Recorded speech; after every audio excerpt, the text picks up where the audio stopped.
مارشال دوستم و طالبانو ته سخت اخطار ورکړی ده چې بیرته به افغانستان درڅخه نسم او تر خپلې ولکې لاندې به راولم.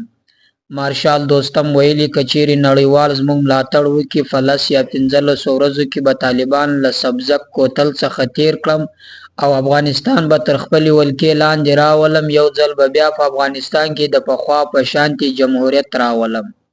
نوموړي زیاتوي نړیوالو ته ډاډ ورکوم چې دا کار کولی سم، که مې نه وکړو زما له نوم سره دې لیونی ولیکي.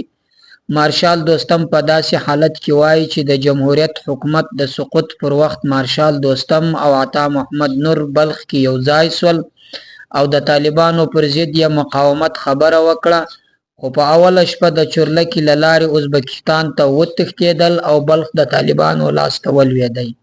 اوس یو ځل بیا مارشال دوستم کوشش کوي چې نړیوال دې له موږ سره ودرېږي چې په دغه نړیوالو ملاتړ سره به موږ یو ځل بیرته افغانستان تر خپلې ولکې راولو او په افغانستان کې به بیرته جمهوریت قایم کړو.